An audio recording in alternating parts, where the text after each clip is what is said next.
अयोध्या में अयोध्या आएंगे। इन Ayodhya grand Ram temple Ram भक्तों में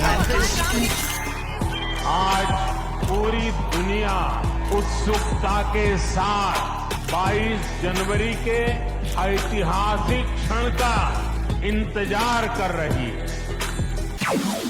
आजकल आप टीवी पे न्यूज़ चैनल खोलिए या फिर मोबाइल पर यूट्यूब चैनल खोलिए या फिर पब्लिक में जाइए, हर जगह आपको एक ही मुद्दा देखने और सुनने को मिलेगा कि राम मंदिर की प्राण प्रतिष्ठा। लेकिन ये प्राण प्रतिष्ठा आखिर होता क्या है, और वो कौन से ऐसे 3 दशक हैं जो एक राम भक्त को, एक सनातनी को कभी भी नहीं भूलने चाहिए, और आखिरकार कैसे और कब बाबरी मस्जिद को गिराया गया था।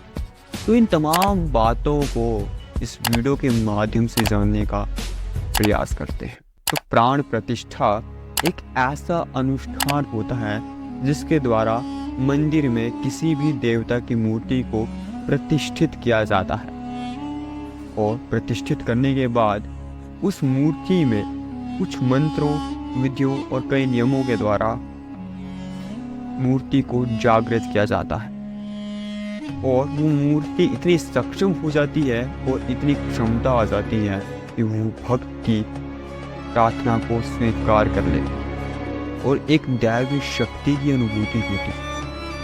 तो ये बात रही प्राण प्रतिष्ठा को लेकर। लेकिन वो ऐसे 3 दशक कौन से हैं जिसे राम भक्त को और एक सनातनी को कभी भी नहीं भूलना चाहिए। तो इस कहानी की शुरुआत होती है वर्ष 1528 ईस्वी से, जब संपूर्ण भारत पर मुगल शासन के प्रथम शासक बाबर का शासन,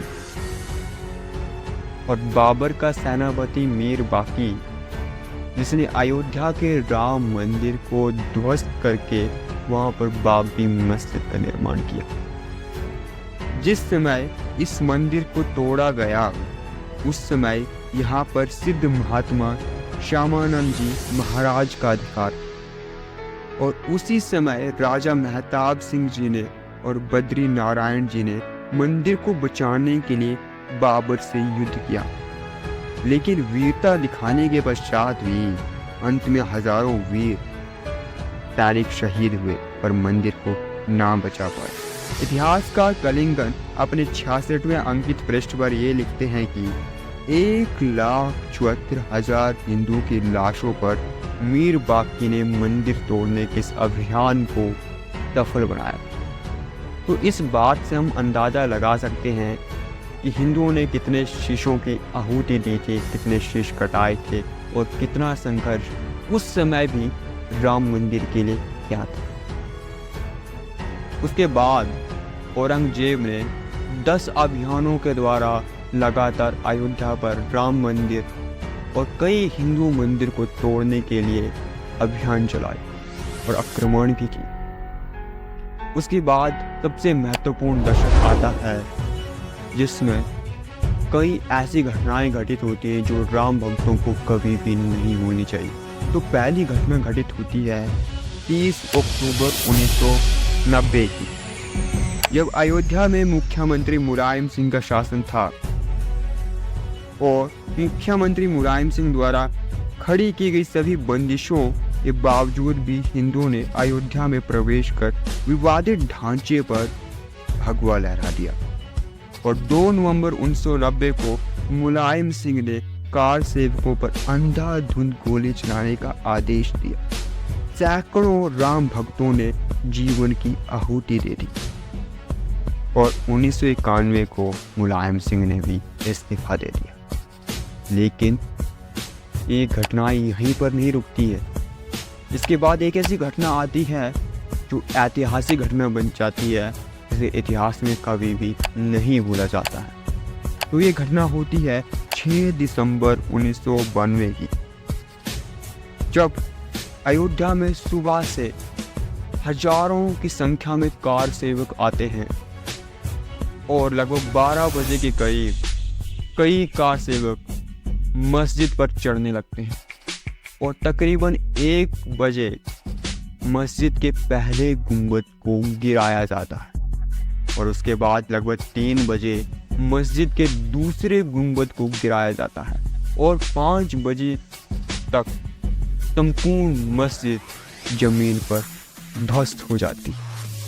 इसके बाद कार सेवक वहीं पर पूजा अर्चना करने लगते हैं और राम लल्ला की मूर्ति और शिला को भी स्थापित किया जाता है। किसी में इतनी हिम्मत नहीं होती कि उनको रोके, क्योंकि भीड़ ही इतनी होती है और मुख्यमंत्री कल्याण सिंह भी गोली न चलाने का आदेश देती है। उसके बाद यहाँ पर राष्ट्रपति का शासन लागू किया जाता है और मुख्यमंत्री भी पद से इस्तीफा दे देते हैं और हजारों की संख्या में लोगों की मौतें होती है और मुंबई में भी 900 लोगों की जान जाती। लेकिन इस सब के बाद भी एक ऐसी घटना होती है जो हिंदुओं के लिए खुशखबरी लाती है और खुशी का माहौल लाती है, और वो होती है ASI की रिपोर्ट। क्योंकि यही एक पहला साइंटिफिक तथ्य होता है जो ये बताता है, जो इस बात की पुष्टि करता है कि वहाँ पर पहले से कोई हिंदू मंदिर था और इसी के बेस पर केस पहुँच जाता है सुप्रीम कोर्ट 2011। लेकिन पहुँच तो जाता है, लेकिन 7 साल तक सुप्रीम कोर्ट में भी कुछ नहीं होता। फिर आती है अगस्त 2019 की तारीख, जब संपूर्ण मुद्दों की सुनवाई सुप्रीम कोर्ट में संपूर्ण हो जाती है और 1 नवंबर 2019 को सुप्रीम कोर्ट ये सुनवाई सुनाता है कि विवादित जमीन को राम जन्मभूमि ट्रस्ट को दिया जाए।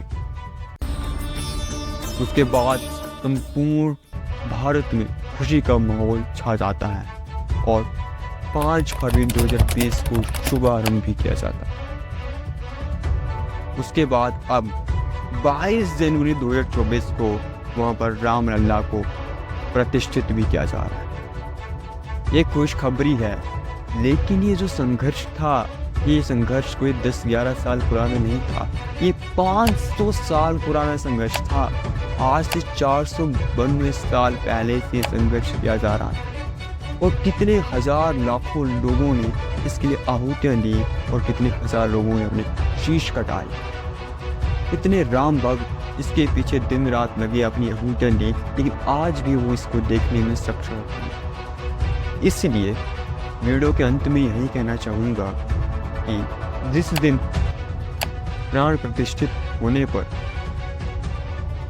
आप श्री राम जी के लिए एक दिया जलाएंगे, उसी के साथ एक और दिया भी जलाइए, जो उन राम भक्तों के संघर्ष के लिए, उन राम भक्तों के लिए जिन्होंने आहुतियाँ दी अपनी इस राम मंदिर को बनाने के लिए, लेकिन आज वो देख नहीं पा रहे, उन शहीदों के लिए भी एक दिया जलाया जाना चाहिए। तो that's it for today. This is Umesh Kumar और जय Shri Ram to all of you.